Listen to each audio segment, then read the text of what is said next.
नमस्कार दोस्तों, R K physical education classes के यूट्यूब चैनल पर आप सभी का हार्दिक स्वागत। दोस्तों, प्रतिदिन के प्रक्रम के हिसाब से जो आज अपने यहाँ पे एमसीक्यू सीरीज रहेगी वो रहेगी सीरीज नंबर यहाँ पे 90। लेकिन चैनल पर पहली बार विजिट कर रहे हैं तो चैनल को सब्सक्राइब कर ले और बेल आइकन को प्रेस कर ले ताकि आने वाली क्लासों का नोटिफिकेशन आपको लगातार मिलता रहे।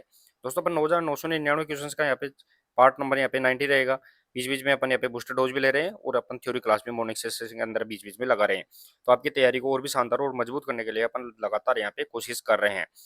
तो सभी दोस्त एक बार क्लास को शुरू करने से पहले क्लास को शेयर कर दे और लाइक कर दे, फिर अपन लगातार आगे बढ़ते हैं। तो आज अपने यहाँ पे सीरीज नंबर 90 रहेगी। देखिए दोस्तों, यहाँ पे सीरीज नंबर अपनी क्या रहेगी तो 90 रहने वाली है। और अगर आपने अभी तक क्लास ही नहीं देखी है तो प्ले लिस्ट आपके लिए बना के डाल दी गई है। प्ले लिस्ट फोल्डर वाइज डाल दी गई है, तो आप वहां जाके देख सकते हैं। क्वेश्चन नंबर 1 रहेगा दोस्तों आज का, वो देखिए दोस्तों यहाँ पे क्वेश्चन नंबर 1 कि महिलाओं में गुरुत्व केंद्र ऊंचाई के कितने प्रतिशत पर होता है। महिलाओं की बात कर रहे हैं दोस्तों अपन। महिलाओं में से जो सेंटर ग्रेविटी होता है वो यहाँ पे हाइट ऑफ परसेंटेज है वो यहाँ पे कितना रहेगा वो बताना है अपने को। दोस्तों, अपन ने पिछले प्रश्नोत्तरी में देखा था कि जो पुरुष है वो पुरुष की हाइट के कितनी ऊंचाई पर है वो यहाँ पे सीजी पाया जाता है। तो पुरुष की जो ऊंचाई है उसकी अपन ने 57% की देखा था कि पुरुष की ऊंचाई है उसकी ऊंचाई के 57% की ऊंचाई पर सीजी पाया जाता है। लेकिन यहाँ पे फीमेल की बात करें तो क्वेश्चन नंबर अपना 1 रहेगा, ऑप्शन नंबर 20 करेक्ट आंसर रहेगा। दोस्तों, यहाँ पे 55% की ऊंचाई पर महिलाओं में है वो 55% पाया जाता है। और साथ ही में दोस्तों यहाँ पे पुरुषों में है वो 57%। और एवरेजली देखे तो यहाँ पे दोस्तों यहाँ पे 56% की ऊंचाई पर यहाँ पे पाया जाता है।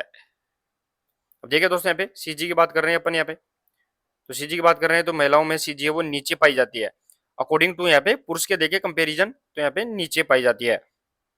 नेक्स्ट और आगे क्वेश्चन नंबर 2,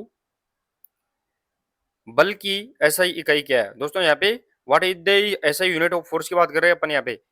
बल की एसआई यूनिट क्या होती है, जूल, न्यूटन, किलोमीटर या फिर किलोग्राम। क्वेश्चन नंबर 2 के अंदर बताना है। और जितने भी दोस्त जुड़ गए हैं क्लास के अंदर वो सबसे पहले आते ही शेयर कर दे, एक बार क्लास को लाइक भी कर दे। शेयर और लाइक में आप कमी ना छोड़े दोस्तों। आपकी तैयारी को और भी मजबूत और आपकी सिलेक्शन को पक्का करने के लिए है वो लगातार अपन यहाँ पे क्लास ले रहे हैं। क्वेश्चन नंबर अपना 2 रहेगा दोस्तों यहाँ पे। और ऑप्शन नंबर 20 करेक्ट आंसर रहेगा दोस्तों। बल्कि ऐसा ही जो यूनिट होती है वो यहाँ पे न्यूटन होती है, तो सही आंसर यहाँ पे न्यूटन रहेगा। नेक्स्ट और आएगी क्वेश्चन नंबर 3। क्वेश्चन नंबर 3 देगा दोस्तों यहाँ पे कि बल्कि सी जी एस इकाई क्या होती है। दोस्तों, यहाँ पे बल्कि जो सी जी एस इकाई पूछी गई है वो अपने यहाँ पे बताना है। अभी अपन ने देखा है कि बल की क्या देखी थी, तो बल की फोर्स की अपन ने ऐसा यूनिट देखी थी, तो क्या थी वो, तो न्यूटन थी दोस्तों यहाँ पे। अब अपन ने बल की क्या देख रहे हैं, सी जी एस पद्धति देख रहे हैं।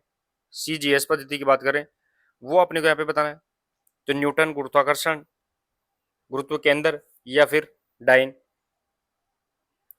क्वेश्चन नंबर 3 रहेगा, option number D correct answer रहेगा दोस्तों यहाँ पे। बल की जो यहाँ पे सीजीएस पद्धति है उसे अपन डाइन के नाम से जानते हैं। नेक्स्ट और आगे क्वेश्चन नंबर 4। क्वेश्चन नंबर 4 रहेगा दोस्तों यहाँ पे कि निम्न में से किस गतिविधि में घर्षण बल नकारात्मक प्रभाव डालता है। नकारात्मक की बात कर रहे हैं अपन दोस्तों, यहाँ पे नेगेटिव इफेक्ट्स है वो डालता है। ये कौन सी यहाँ पे एक्टिविटीज है वो अपने को यहाँ पे बताना है। वॉलीबॉल, फुटबॉल, बास्केटबॉल या स्केटिंग। अब घर्षण बल की बात करें, फ्रिक्शन फोर्स की बात करें तो दो वस्तुओं के बीच में फ्रिक्शन फोर्स चलता है, दो सतह के बीच में। और यहाँ पे किसी के बीच में यहाँ पे पॉजिटिव इफेक्ट डाल सकता है और किसके अंदर है वो यहाँ पे नेगेटिव इफेक्ट डाल सकता है। तो क्वेश्चन नंबर अपना 4 रहेगा और option number D correct answer रहेगा दोस्तों। अगर नेगेटिव की बात करें तो स्केटिंग के अंदर है वो यहाँ पे क्या करेगा, फ्रिक्शन फोर्स है वो यहाँ पे नकारात्मक प्रभाव डालेगा। साथ ही में वॉलीबॉल, फुटबॉल और बास्केटबॉल में देखे तो यहाँ पे पॉजिटिव इफेक्ट अपने को यहाँ पे डालता है। तो दोनों के गेम्स के अकॉर्डिंग है वो यहाँ पे इफेक्ट रहता है।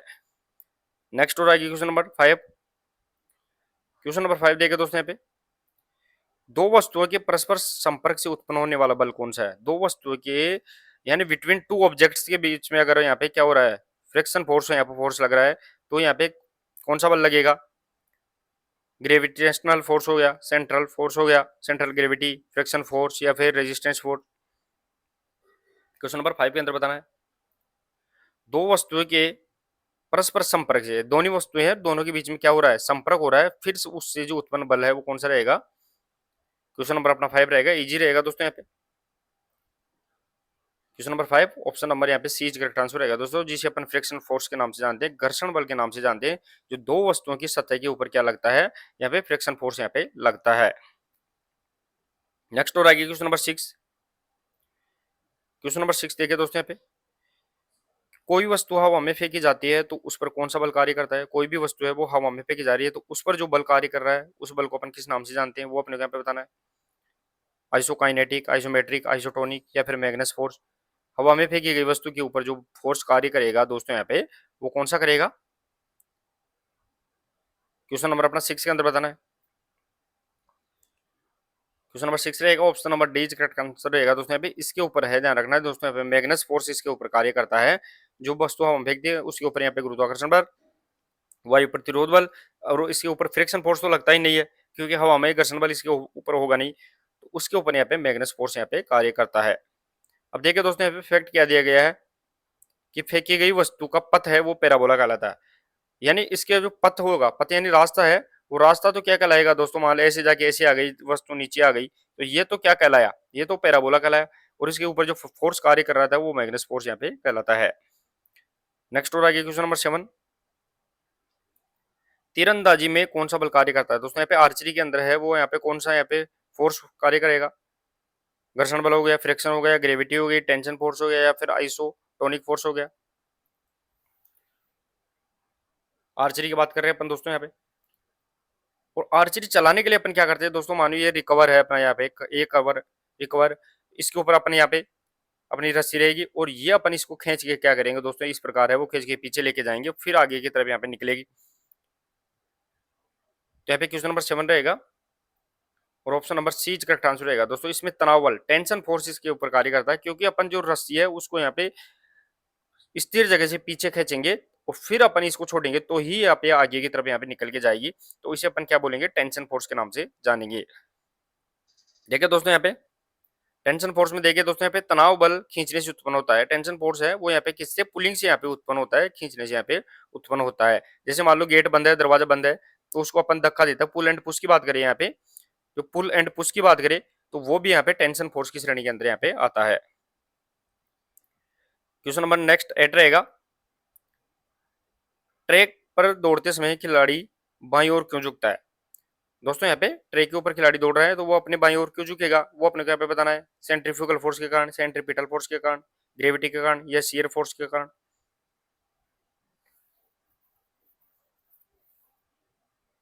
क्वेश्चन नंबर 8 के अंदर बताना है।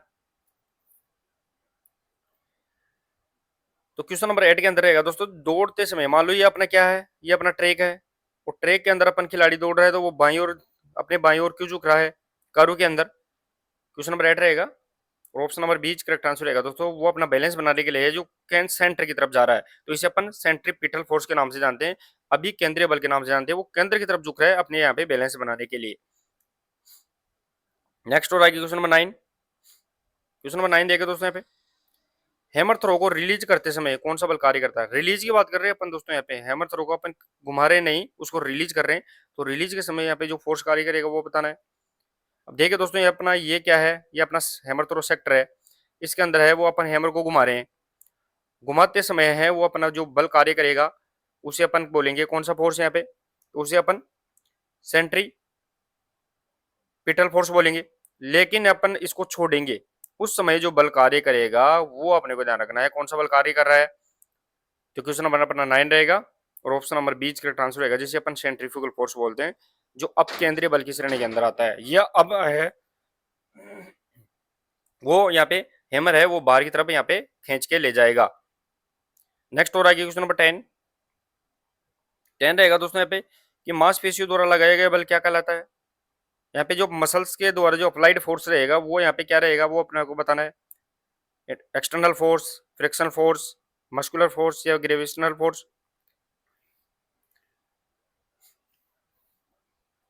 मांसपेशियों द्वारा लगाया गया बल है वो क्या कहलाता है? तो दोस्तों यहाँ पे क्वेश्चन नंबर 10 रहेगा और option number B correct answer रहेगा दोस्तों।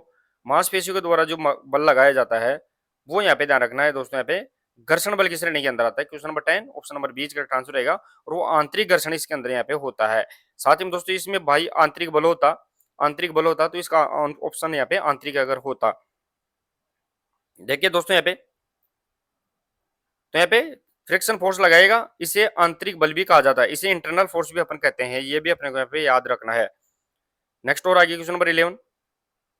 क्वेश्चन नंबर 11 रहेगा दोस्तों यहाँ पे कि ऊंची कूद में गुरुत्वाकर्षण बल का क्या प्रभाव होता है। हाई जंप के अंदर बात कर रहे हैं अपन, उसमें जो ग्रेविटेशनल फोर्स होता है उसका क्या इफेक्ट रहेगा, पॉजिटिव नेगेटिव बहुत या नॉन। हाई जंप की बात कर रहे हैं, ये अपरेटस लगे हुए हैं, उसमें यहाँ पे खिलाड़ी यहाँ के टेक ऑफ करेगा और फिर यहाँ पे जंप लेके कूदेगा। उस समय है वो यहाँ पे जो गुरुत्वाकर्षण बल है, ग्रेविटेशनल फोर्स है, वो अपने को क्या फायदा देगा। तो क्वेश्चन नंबर अपना 11 रहेगा दोस्तों यहाँ पे, और ऑप्शन नंबर 20 करेक्ट आंसर रहेगा। नकारात्मक अपने को यहाँ पे क्या दे रहा है, इफेक्ट डाल रहा है। क्यों, खिलाड़ी तो अपने शरीर को क्या है वो जमीन से टेक ऑफ करते समय ऊपर की ज्यादा उठाने की कोशिश कर रहा है, लेकिन जो गुरुत्वाकर्षण बल है वो उसको नीचे की तरफ वापस खींच रहा है, तो इससे है वो नेगेटिव इसके यहाँ पे एक्टिविटी में इफेक्ट दिखाई देगा। नेक्स्ट और आगे क्वेश्चन नंबर 12। अब केंद्रीय बल के विरुद्ध कौन सा बल कार्य करता है। अब केंद्रीय जिसे अपन सेंट्रीफ्यूगल फोर्स के नाम से जानते हैं दोस्तों यहाँ पे, उसके विपरीत कौन सा बल कार्य करेगा। अब देखिए दोस्तों यहाँ पे, अब केंद्रीय का मतलब होता है, सेंट्रीफ्यूगल का मतलब है कि केंद्र से बाहर जाने की कोशिश कर रहा है कोई भी वस्तु, उसे अपन अब केंद्रीय बल के नाम से जानेंगे। अब इसके विपरीत जो बल कार्य करेगा वो केंद्र के अंदर की तरफ बल कार्य करना चाहिए, तो उसे अपन किस नाम से जानेंगे दोस्तों यहाँ पे, तो उसे अपन सेंट्रीपिटल फोर्स के नाम से जानेंगे। क्वेश्चन नंबर अपना 12 रहेगा, और option number C correct answer रहेगा, जिसे अपन अभी केंद्रीय बल के नाम से जानेंगे। एक बल है वो बाहर की तरफ खींच रहा है, और दूसरा बल है वो अंदर की तरफ यहाँ पे खींच रहा है। नेक्स्ट और आगे क्वेश्चन नंबर 13। क्वेश्चन नंबर 13 देखे दोस्तों यहाँ पे, गुरुत्व केंद्र की ऊंचाई सबसे अधिक किसमें पाई जाती है। सेंटर ऑफ ग्रेविटी की बात करें, वो सबसे ज्यादा किसके अंदर पाई जाती है ऊंचाई के अंदर, फीमेल, मेल, चाइल्ड, या फिर सेम इन ऑल, यानी किसके ऊपर पाई जाती है। ये मान लो कोई बच्चा है, ये कोई यहाँ पे महिला है, और यहाँ पे ये कोई पुरुष है, तो यहाँ पे सबसे ज्यादा सेंटर ऑफ ग्रेविटी सीजी की बात करें तो किसके अंदर है वो सबसे अधिक ऊंचाई पर पाई जाती है। क्वेश्चन नंबर अपना 13 रहेगा, और option number C correct answer रहेगा दोस्तों यहाँ पे, बच्चे में सबसे ज्यादा ऊंचाई पर पाई जाती है सीजी, क्योंकि जो बच्चे का सिर होता है दोस्तों यहाँ पे, वो सिर क्या होता है, बड़ा होता है अकॉर्डिंग टू यहाँ पे हाइट के, तो वो अपने सिर से है वो शरीर का बैलेंस बनाता है। बाद में धीरे धीरे उसका सिर है वो यहाँ पे एडजस्ट होने लग जाता है, और वो यहाँ पे उसकी सीजी है वो यहाँ पे चेंज होने लग जाती है। तो यहाँ पे तीनों में के अंदर देखे, मेन, वुमेन और यहाँ पे चाइल्ड के अंदर देखे, तो सबसे ऊंचाई पर है अकॉर्डिंग टू हाइट, तो यहाँ पे चाइल्ड के अंदर पाई जाती है। नेक्स्ट और आगे क्वेश्चन नंबर 14। 14 रहेगा दोस्तों यहाँ पे कि वस्तु का एक भाग दूसरे भाग पर फिसलता है, ये किस बल के कारण होता है। एक भाग दूसरे भाग के ऊपर फिसलेगा, स्लाइडिंग करेगा, तो यहाँ पे कौन सा बल कार्य कर रहा है, मांसपेशी बल, गुरुत्वाकर्षण बल, तनाव बल, टेंशन, या फिर शियर फोर्स। क्वेश्चन नंबर 14 के अंदर बताना है दोस्तों, एक वस्तु का दूसरी वस्तु के ऊपर, एक भाग दूसरे भाग पर फिसल रहा है, यानी अपने को यह बताना है एक वस्तु का है वो एक भाग दूसरे भाग, वस्तु क्या है, एक ही है, वस्तु तो एक ही है, ध्यान रखना है दोस्तों यहाँ पे, वस्तु तो एक ही रहेगी लेकिन उसका एक भाग दूसरे भाग पे, एक भाग दूसरे भाग पे यहाँ पे फिसलन कर रहा है। अगर वस्तु दो होती तो उसके ऊपर यहाँ पे घर्षण बल लगता, लेकिन यहाँ पे एक ही वस्तु है लेकिन उसके भाग दो फिसल रहे हैं एक दूसरे के ऊपर। तो क्वेश्चन नंबर अपना 14 रहेगा, option number D is correct answer रहेगा दोस्तों। इसे अपन शियर फोर्स के नाम से जानते हैं, एक ही वस्तु के दो भाग है वो एक दूसरे के ऊपर स्लाइडिंग करते हैं, तो उसे अपन शियर फोर्स के नाम से जानते हैं। नेक्स्ट और आगे क्वेश्चन नंबर 15। डायनेमिक शब्द का संबंध किससे है। डायनेमिक शब्द की बात कर रहे हैं दोस्तों यहाँ पे, डायनेमिक की बात कर रहे हैं वो किससे संबंधित है, एंडुरेंस है, force, speed, flexibility. Question number 15 के अंदर बताना है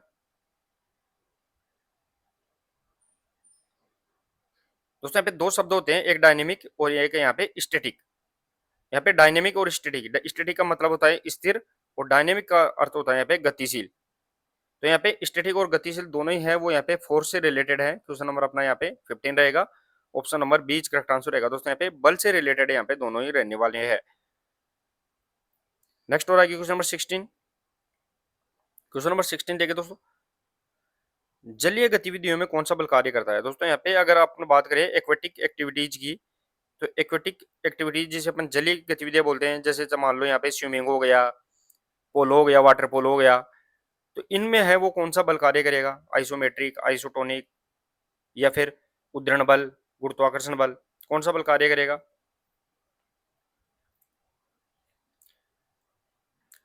तो जलीय गतिविधियां होगी दोस्तों यहाँ पे जितनी भी वाटर स्पोर्ट्स जितने भी रहेंगे, एक्वेटिक स्पोर्ट्स बोलते हैं आजकल तो इसको। क्वेश्चन नंबर अपना 16 रहेगा और option number C is correct answer. उद्दरण बल जिसे अपन बायोंट फोर्स के नाम से जानते हैं, वो सबसे ज्यादा ऊपर कार्य करा, जिसमें अपन उत्प्लावन बल के रूप में भी इसे जानते हैं। नेक्स्ट आगे देखिए दोस्तों, यहाँ पे फैक्ट भी दिया गया है इसमें। तो यहाँ पे उद्दरण बल रहेगा, साथ में इसे उत्प्लावन बल भी अपन कहते हैं, इसे अपन बायोंट फोर्स के नाम से जानते हैं, ये भी अपने को यहाँ पे याद रखना है। नेक्स्ट और आगे क्वेश्चन नंबर 17 देखे दोस्तों। 17 रहेगा कि गुरुत्वाकर्षण बल की खोज किसने की थी। दोस्तों यहाँ पे ग्रेविटेशनल फोर्स की बात कर रहे हैं, तो ग्रेविटेशनल फोर्स है वो किसके द्वारा यहाँ पे खोज की गई थी। Archimedes, Galen, Newton, Hippocrates.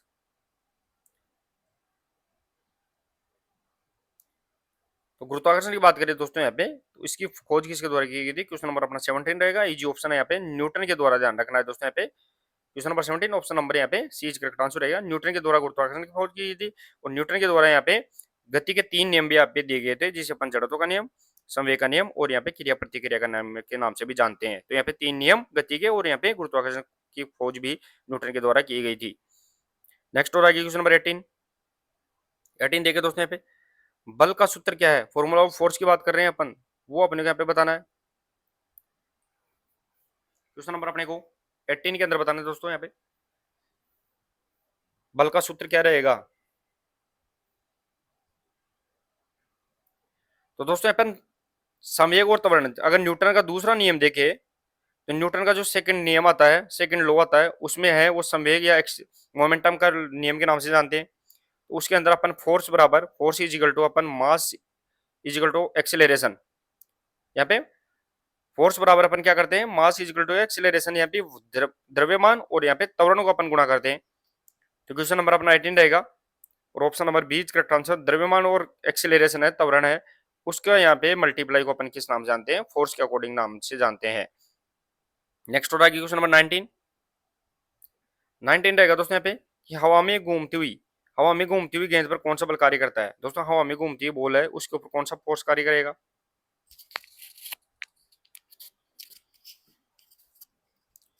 Question number अपने को यहाँ पे 19 के अंदर बताना है दोस्तों।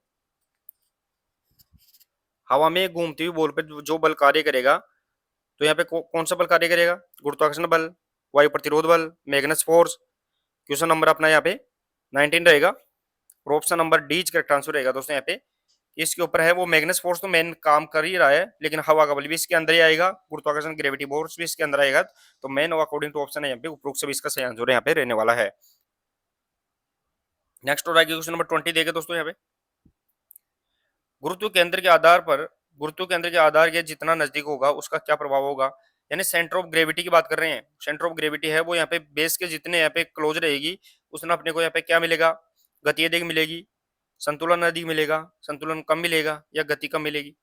तो दोस्तों मैंने बताया था, जो अपनी सी जी है वो हाइट के अकॉर्डिंग पाई जाती है, और हाइट के अकॉर्डिंग देखे तो जितना भी जमीन के पास में उसके हाइट के जमीन से अकॉर्डिंग देखे, तो जितनी जमीन के पास में सी जी पाई जाएगी, उतना ही अपने को क्या मिलेगा, बैलेंस अधिक मिलने लगा। तो क्वेश्चन नंबर अपना 20 रहेगा और ऑप्शन नंबर यहाँ पे बीच करेक्ट आंसर रहेगा, संतुलन अधिक, बैलेंस यहाँ पे अधिक मिलेगा, अपने को यहाँ पे ध्यान रखना है। नेक्स्ट हो रहा है क्वेश्चन नंबर 21, बल का अध्ययन किसमें किया जाता है। दोस्तों यहाँ पे स्टडी ऑफ फोर्स की बात कर रहे हैं अपन यहाँ पे, वो किसके अंदर अपन करते हैं, काइनेमेटिक्स, काइनेटिक्स, आइसोमेट्रिक, आइसोटोनिक। तो बल की बात कर रहे हैं दोस्तों, एक होता है बल और दूसरा होता है साथ में दोस्तों यहाँ पे गति। तो अगर अपन सिर्फ गति का अध्ययन कर रहे हैं तो वो अपने को काइनेमेटिक्स के अंदर आएगा, काइनेमेटिक्स। लेकिन बल के साथ साथ में अपन गति का अध्ययन भी कर रहे हैं, तो वो अपने को काइनेटिक्स के अंदर आएगा दोस्तों यहाँ पे, काइनेटिक्स। तो क्वेश्चन नंबर अपना 21 रहेगा, option number B correct answer रहेगा। सिर्फ अगर अपन बल के साथ में गति का कर रहे हैं तो यहाँ पे काइनेटिक्स आएगा। तो बल का नाम आते ही गति ऑटोमेटिक अपनी इसमें जुड़ जाती है। देखिए दोस्तों यहाँ पे फैक्ट दिया गया है, तो फैक्ट दिया गया है कि गति का अध्ययन है वो काइनेमेटिक्स में किया जाता है, और बल का अध्ययन है वो अपन काइनेटिक्स में अंदर यहाँ पे करते हैं। दोनों में अपने को यहाँ पे डिफरेंस याद रखना है। नेक्स्ट हो रहा है क्वेश्चन नंबर 22। क्वेश्चन नंबर 22 रहेगा अपना,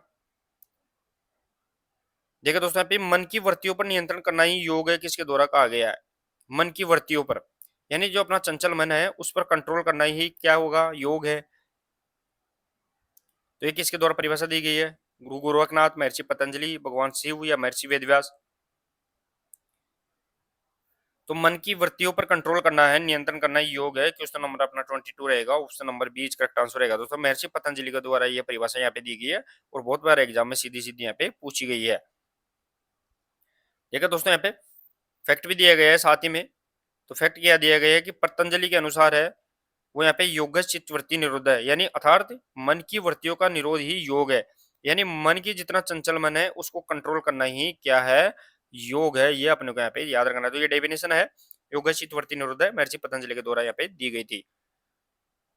नेक्स्ट और आगे क्वेश्चन नंबर 23। क्वेश्चन नंबर 23 देगा दोस्तों।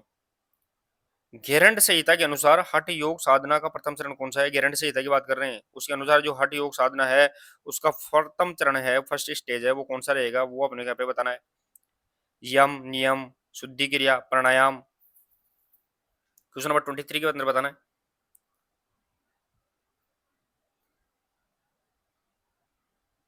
तो घेरंड संहिता के अनुसार जो हठ योग साधना का जो प्रथम चरण है वो कौन सा रहेगा? Question number 23 option number C correct answer रहेगा दोस्तों। जितने भी शुद्धि क्रियाएं होती है जिसे अपन सठ क्रम के नाम से जानते हैं, यह सठ क्रम है वो यहाँ पे प्रथम चरण मानी जाती है, जिसमें शरीर को शुद्ध करने के लिए अपन नेति, धोती, बस्ती, कपालभाति, त्राटक और नौली क्रिया यहाँ पे करते हैं। देखिए दोस्तों यहाँ पे तो अपने को यहाँ पे फैक्ट दिया गया है कि घेरंड संहिता में हठ योग की शुरुआत है वो शुद्धि क्रियाओं से मानी जाती है। पहले अपने शरीर को है वह शुद्ध करते हैं, फिर अपन यहाँ पे यम, नियम, आसन, प्राणायाम, प्रत्याहार, धारणा, ध्यान, समाधि के और अपन बढ़ते हैं। नेक्स्ट और आगे क्वेश्चन नंबर 24। क्वेश्चन नंबर 24 देखिए दोस्तों। कठोपनिषद के अनुसार योगी की परिभाषा कौन सी है? कठोपनिषद के अनुसार पूछ रहे हैं अपन, तो योगी की परिभाषा क्या रहेगी? इंद्रियों पर नियंत्रण, मन पर नियंत्रण, बुद्धि पर नियंत्रण, या उपरोक्त सभी। क्वेश्चन नंबर 24 के अंदर बताना है। तो जो दोस्तों जो योगी होता है जिसे अपन साधक के नाम से भी जानते हैं, साधक के नाम से, तो उस वो क्या करेगा? इंद्रियों पर कंट्रोल करेगा, साथ ही में मन पर कंट्रोल करेगा और बुद्धि पर नियंत्रण करेगा। यानी कंप्लीट अपना जो कंट्रोल है उस वो साधक बन जाएगा, योग में परम सिद्ध बनेगा। तो उपरोक्त सभी इसका सही आंसर रहेगा दोस्तों। यहाँ पे कठोपनिषद के अनुसार योगी की परिभाषा में है वो एक साधक के रूप में यहाँ पे होनी चाहिए। देखिए दोस्तों यहाँ पे फैक्ट क्या दिया गया है? तो फैक्ट दिया गया है कि कठोपनिषद में योग का संपूर्ण तकनीकी वर्णन मिलता है और योग को परम गति कहा गया है। योग को ही परम गति यहाँ पे कहा गया है। नेक्स्ट और आगे क्वेश्चन नंबर 25 देखिए दोस्तों। ज्ञान योग का सर्वश्रेष्ठ ग्रंथ कौन सा है? ज्ञान योग की बात कर रहे हैं अपन दोस्तों यहाँ पे।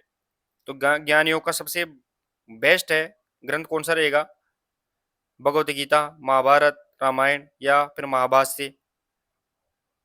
क्वेश्चन नंबर 25 के अंदर बताना है। तो ज्ञान योग का सर्वश्रेष्ठ ग्रंथ की बात करें, क्वेश्चन नंबर अपना 25 रहेगा, इजी रहेगा दोस्तों यहाँ पे। और option number A correct answer रहेगा। भगवत गीता है उसमें है वो सबसे ज्यादा ज्ञान अपने को यहाँ पे मिलता है। तो सर्वश्रेष्ठ ग्रंथ है वो ज्ञान योग के अंदर है वो भगवत गीता यहाँ पे रहने वाली है। फैक्ट भी देख सकते हैं दोस्तों आप। तो ज्ञान योग ज्ञान व विवेक की प्राप्ति पर आधारित है। ज्ञान योग किस पे डिपेंड करता है? तो ज्ञान योग ज्ञान और विवेक की प्राप्ति पर आधारित है, जिसका सर्वश्रेष्ठ ग्रंथ है वो यहाँ पे भगवत गीता यहाँ पे रहने वाली है। नेक्स्ट और आगे क्वेश्चन नंबर 26 देखे दोस्तों। क्वेश्चन नंबर 26 रहेगा अपना। हठ योग में अंतरंग योग के रूप में कौन सा है? हठ योग के अंदर जो अंतरंग योग दोस्तों, यहाँ पे अंतरंग और बहिरंग की बात होती है। योग के यहाँ पे 8 चरण होते हैं, उनमें से यहाँ पे 5 यहाँ पे बहिरंग और 3 इसके अंदर यहाँ पे अंतरंग होते हैं। तो यहाँ पे अंतरंग की बात कर रहे हैं अपन दोस्तों यहाँ पे।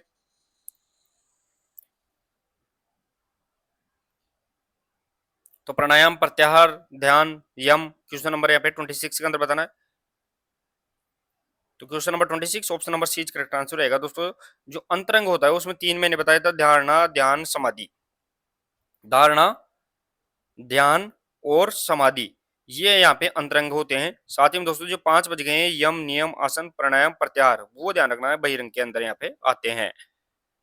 तो यहाँ पे देखिए दोस्तों, यहाँ पे हठ योग में ध्यान है वो अंतरंग का साधन माना जाता है, ये भी अपने को यहाँ पे याद रखना है।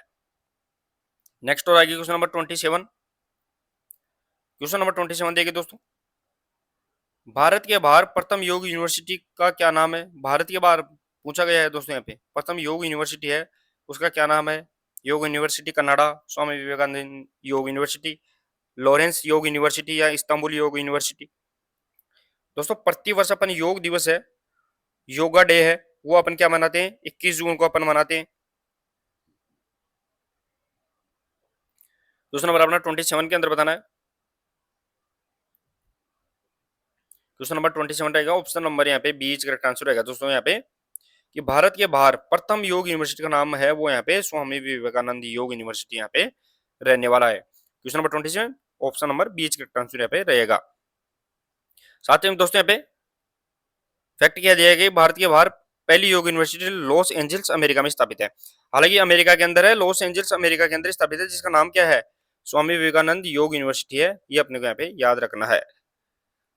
नेक्स्ट और आगे क्वेश्चन नंबर 28 देंगे दोस्तों यहाँ पे। क्वेश्चन नंबर 28 रहेगा, योग की अंतिम पराकाष्ठा कौन सी है। योग की अंतिम पराकाष्ठा क्या होती है, यम, समाधि, ध्यान, प्रत्याहार। यानी योग के अंदर जो साधक होता है, इस साधक की अंतिम यहाँ पे साधना क्या रहेगी, वो अपने को यहाँ पे बताना है। अंतिम साधना क्या रहेगी। तो दोस्तों जितने भी योग साधक होते हैं उनकी अंतिम साधना होती है वो क्या हो जाती है, समाधि होती है। यानी किसी भी रूप में समाधि, चाहे जल समाधि या यहाँ पे भूमि समाधि, कैसी भी हो सकती है। क्वेश्चन नंबर 28 हो गया, ऑप्शन नंबर बीच करेक्ट आंसर रहेगा। समाधि है यहाँ पे साधक की अंतिम पराकाष्ठा, योग है उसकी अंतिम पराकाष्ठा मानी जाती है। ठीक है दोस्तों यहाँ पे, तो समाधि योग की सर्वोच्च अवस्था मानी जाती है, ये अपने को यहाँ पे याद रखना है। नेक्स्ट और आगे क्वेश्चन नंबर 29। क्वेश्चन नंबर 29 देगा दोस्तों, योग में समाधि का अर्थ क्या होता है। योग के अंदर जो समाधि है, समाधि का अर्थ क्या होता है वो अपने पे बताना है। स्व एहसास हो गया, इंद्रियों का अनुशासन हो गया, नियम का अनुशासन, सामाजिक अनुशासन।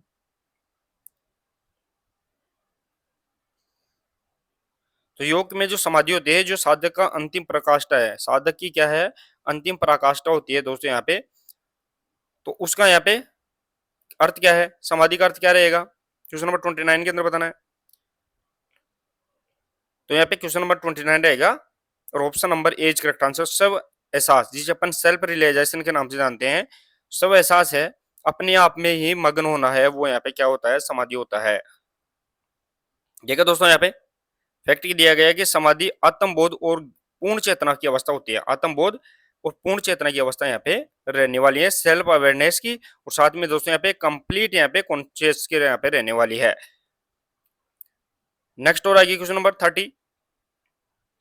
क्वेश्चन नंबर 30 देगा दोस्तों यहाँ पे, शिक्षण की ह्यूरिस्टिक विधि का प्रतिपादन किसने किया था। दोस्तों यहाँ पे शिक्षण की बात करें, ह्यूरिस्टिक मेथड ऑफ टीचिंग की बात करें, तो इसका प्रतिपादन किसने किया था, मुनरो, बेलार्ड, प्रोफेसर आर्मस्ट्रांग या फिर जॉन डेवी। शिक्षण की विधियां होती हैं, तो शिक्षण की विधियों में ह्यूरिस्टिक विधि है। ह्यूरिस्टिक का अर्थ है दोस्तों मैंने खोज लिया है, मैंने खोज लिया है, यानी अपन जिस भी चीज को अपन खोज लिया है वो यहाँ पे ह्यूरिस्टिक विधि के अंदर आएगा। तो यहाँ पे क्वेश्चन नंबर 30 रहेगा, option number C correct answer रहेगा दोस्तों। यहाँ पे ह्यूरिस्टिक विधि है प्रोफेसर आर्मस्ट्रांग के द्वारा यहाँ पे बनाई गई थी। फैक्ट भी देख सकते हैं दोस्तों यहाँ पे, तो ह्यूरिस्टिक शब्द है, इसका अर्थ क्या होता है कि मैंने यहाँ पे खोज लिया है। किसी भी अपन मान लो कोई भी अपन एक्सपेरिमेंट कर रहे हैं, वो अपन अगर सफल हो जाते हैं तो वो अपन ह्यूरिस्टिक विधि के अंतर यहाँ पे माने जाते हैं। नेक्स्ट आगे क्वेश्चन नंबर 31। 31 रहेगा दोस्तों कि सबसे कमजोर शिक्षण विधि कौन सी होती है। यानी सबसे कमजोर शिक्षण विधि कौन सी है, प्रोजेक्ट विधि है, प्रदर्शन विधि है, पाठ्यक्रम पाठ्य पुस्तक विधि या फिर मिरर विधि। क्वेश्चन नंबर 31 के अंदर बताना है। सबसे कमजोर शिक्षण की विधि पूछी गई है दोस्तों, यहाँ पे सबसे कमजोर टीचिंग मेथड पूछी गई है, प्रोजेक्ट, डेमोन्स्ट्रेशन, टेक्स्ट बुक या मिरर। क्वेश्चन नंबर अपना 31 रहेगा, option number C correct answer रहेगा दोस्तों। यहाँ पे जो पाठ्य पुस्तक विधि होती है, टेक्स्ट बुक मेथड होती है, किताबी ज्ञान विधि होती है, वो सबसे कमजोर यहाँ पे टीचिंग मेथड रहने वाली है। देखिए दोस्तों यहाँ पे फैक्ट क्या दिया गया है कि पाठ्य पुस्तक विधि में छात्र सक्रिय नहीं रहते हैं, इसके अंदर है वो यहाँ पे स्टूडेंट्स है वो यहाँ पे एक्टिव इसके अंदर यहाँ पे नहीं रहते हैं। नेक्स्ट और आगे क्वेश्चन नंबर 32। क्वेश्चन नंबर 32 देगा दोस्तों यहाँ पे कि कौन सी विधि द्वारा हल वैज्ञानिक ढंग से निकाला जाता है। यहाँ पे कौन सी विधि है जिसके अंदर जो प्रॉब्लम सोल्विंग है वो यहाँ पे साइंटिफिक मेथड के द्वारा यहाँ पे करते हैं। निरीक्षण विधि हो गई, समस्या समाधान विधि हो गई, प्रोजेक्ट विधि हो गई, वार्तालाप विधि हो गई।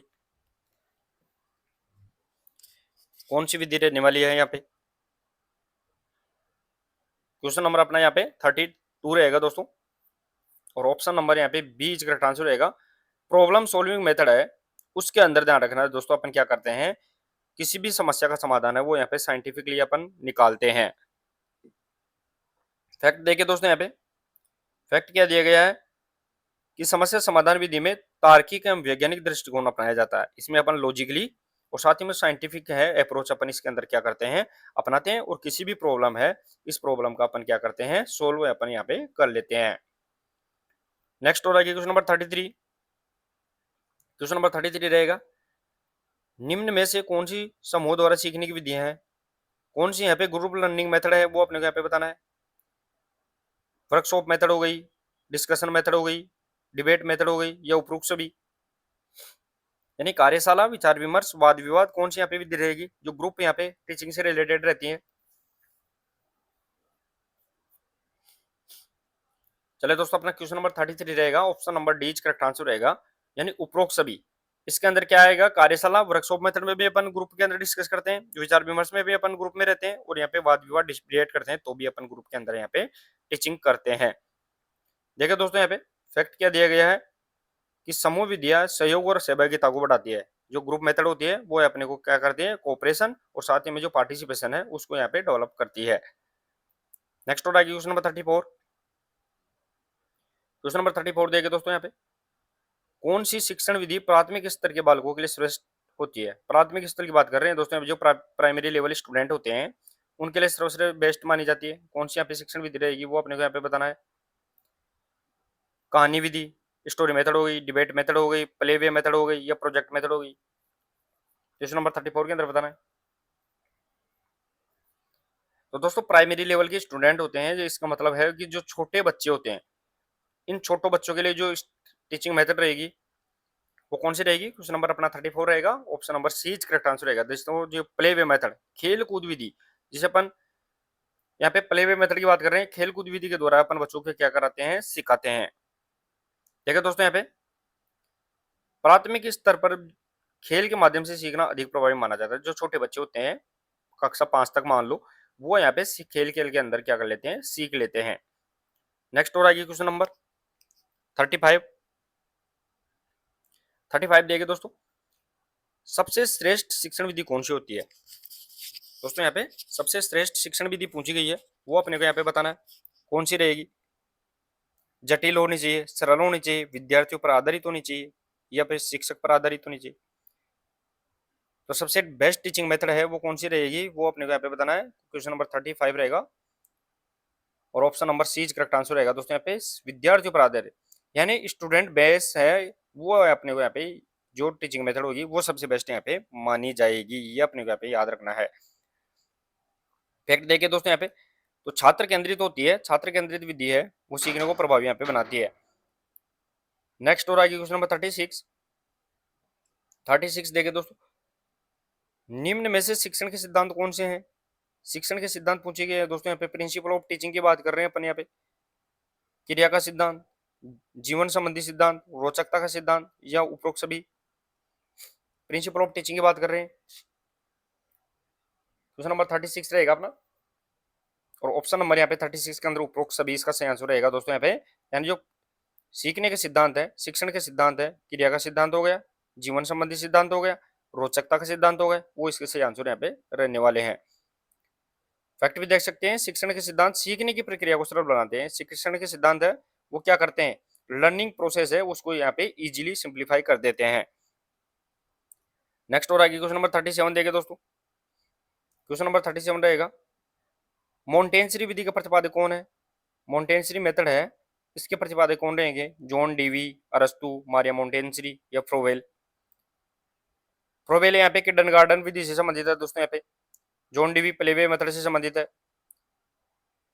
तो मोन्टेसरी विधि है वो मारिया मोन्टेसरी के द्वारा इजाद की गई थी। क्वेश्चन नंबर अपना 37 रहेगा, option number C correct answer रहेगा, मारिया मोन्टेसरी है वो ध्यान रखना है दोस्तों। यहाँ पे मोन्टेसरी विधि के प्रतिपादक रहने वाले हैं। देखिए दोस्तों, यहाँ पे फैक्ट क्या दिया गया है, तो फैक्ट दिया गया है कि मोन्टेसरी विधि में इंद्रियों के विकास पर विशेष बल दिया जाता है। इंद्रिया होती है, उन इंद्रियों पर क्या किया जाता है, विशेष बल यहाँ पे दिया जाता है। नेक्स्ट हो रहा है क्वेश्चन नंबर 38।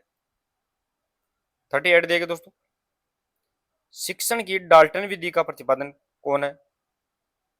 दोस्तों, यहाँ पे शिक्षण की जो डाल्टन विधि है इस डाल्टन विधि के प्रतिपादक कौन रहने वाले हैं? आर्मस्ट्रॉन्ग, प्रोबेल, हेलेन पारकास्ट या जॉन डीवी? क्वेश्चन नंबर 38 के अंदर बताना है शिक्षण की है डाल्टन विधि के प्रतिपादक कौन रहेंगे। क्वेश्चन नंबर अपना 38 रहेगा। Option number C is correct answer. Miss Helen Parkhurst है, वो ध्यान रखना है दोस्तों यहाँ पे, जो डाल्टन विधि है उसके प्रतिपादक यहाँ पे रहने वाले हैं। दोस्तों यहाँ पे सीधे सीधा एग्जाम में क्वेश्चन पूछा जाता है इन विधियों से संबंधित, वो भी अपने को यहाँ पे याद रखना है। अब डाल्टन विधि है वो रट्टा पद्धति के विरुद्ध होती है। डाल्टन विधि में अपन रट्टा के द्वारा नहीं सिखाते हैं, इसको अपन कैसे सिखाते हैं दोस्तों यहाँ पे, इसको अपन प्रैक्टिकल और सीखने के आधार पर, लर्निंग बाय डूइंग के आधार पर, करके सीखने के आधार पर सिखाते हैं। नेक्स्ट और आगे क्वेश्चन नंबर 39। क्वेश्चन नंबर 39 रहेगा अपना, खेलों को शिक्षा का साधन किसने कहा? खेलों को शिक्षा का साधन किसने कहा है, वो अपने को यहाँ पे बताना है। Armstrong, Karl Groos, John Dewey या सिगमंड फ्राइड? खेलों को शिक्षा का साधन किसके द्वारा कहा गया है, ये डेफिनेशन है दोस्तों यहाँ पे, और ये किसके द्वारा दी गई है। चलिए दोस्तों यहाँ पे क्वेश्चन नंबर अपना 39 रहेगा और option number B is correct answer रहेगा। दोस्तों कार्ल ग्रूस के द्वारा ध्यान रखना है, वो खेलों को है वो शिक्षा का साधन यहाँ पे माना गया है। वेरी वेरी इंपॉर्टेंट है दोस्तों, यहाँ पे पूछा भी गया है एग्जाम में। देखिए दोस्तों यहाँ पे फैक्ट क्या दिया गया है, तो फैक्ट दिया गया है कि कार्ल ग्रूस ने वो खेलों को शैक्षिक दृष्टि से वर्गीकृत किया है। खेलों को है वो शैक्षणिक दृष्टि है, शिक्षा के आधार पर अपन खेलों को डिवाइडेशन यहाँ पे किया गया था। नेक्स्ट और आगे क्वेश्चन नंबर 40। क्वेश्चन नंबर 40 देखिए दोस्तों, निम्न में से खिलाड़ी किस विधि के द्वारा सबसे अच्छा सीखता है? कौन सी यहाँ पे मेथड है जिसमें प्लेयर है वो सबसे अच्छा बेस्ट यहाँ पे लर्निंग कर पाता है? प्रोजेक्ट विधि, डेमोन्स्ट्रेशन विधि, लेक्चर मेथड या डाल्टन विधि? कौन सी मेथड रहने वाली है दोस्तों यहाँ पे जिसमें खिलाड़ी सबसे अच्छे से सीख पाता है? प्रोजेक्ट, डेमोन्स्ट्रेशन, लेक्चर या डाल्टन? क्वेश्चन नंबर अपना 40 रहेगा और ऑप्शन नंबर बीच का आंसर रहेगा। दोस्तों जो प्रदर्शन विधि होती है, डेमोन्स्ट्रेशन मेथड होती है, जिसमें किसी भी एक्टिविटी है, जो क्रिया है, उसको अपन क्या करते हैं, प्रैक्टिकल करके उसको डेमो दे के दिखाते हैं, तो उसमें अच्छे से अपन सीख पाते हैं। देखिए दोस्तों यहाँ पे, तो प्रदर्शन विधि में कौशल शीघ्र विकसित होता है, जो अपन उसको स्किल है उसको अपन शीघ्र ही डेवलप कर पाते हैं, सीख पाते हैं। तो सबसे अच्छी विधि है वो डेमोन्स्ट्रेशन, और सबसे कमजोर विधि है, टीचिंग मेथड है, वो यहाँ पे कौन सी रहेगी? पाठ्य पुस्तक विधि है, वो यहाँ से सबसे कमजोर विधि मानी जाती है। नेक्स्ट और आगे क्वेश्चन नंबर 41। 41 के अंदर देखिए दोस्तों यहाँ पे, निम्न में से प्रदर्शन विधि का मुख्य कारक कौन सा है? प्रदर्शन विधि डेमोन्स्ट्रेशन मेथड का यहाँ पे मेन फैक्टर कौन सा है, वो अपने यहाँ पे बताना है। समस्या समाधान हो गया, अंग संचालन हो गया, कौशल का प्रदर्शन हो गया, वाद विवाद हो गया। तो दोस्तों यहाँ पे जो डेमोन्स्ट्रेशन मेथड है जो सबसे अच्छी विधि मानी जाती है लर्निंग के अंदर, उसमें अपन क्या करते हैं, डेमो देके दिखाते हैं, किसी भी स्किल है उसको करके दिखाते हैं, एक्टिविटी को करके दिखाते हैं। तो यहाँ पे क्वेश्चन नंबर 41 रहेगा और option number C correct answer रहेगा। दोस्तों स्किल का प्रदर्शन करते हैं, स्किल का डेमोन्स्ट्रेशन करके अपन सीख के करके दिखाते हैं। देखिए दोस्तों यहाँ पे फैक्ट क्या दिया गया है, तो फैक्ट दिया गया है दोस्तों यहाँ पे कि प्रदर्शन विधि में वो कौशल को अपन क्या करते हैं, प्रत्यक्ष प्रदर्शन करके दिखाते हैं, डायरेक्ट उसको अपन सीधा है वो प्रैक्टिकल करके उसको अपन दिखाते हैं। तो चलिए दोस्तों, ये आज की प्रश्न उत्तरी में अपन ने 41 एमसीक्यू शामिल किए थे। तो क्लास कैसी लगी वो जरूर बताइए, अगर क्लास अगर अच्छी लगी तो क्लास को शेयर और लाइक करें। मिलते हैं दोस्तों नेक्स्ट क्लास के साथ, तब तक के लिए धन्यवाद, थैंक यू सो मच।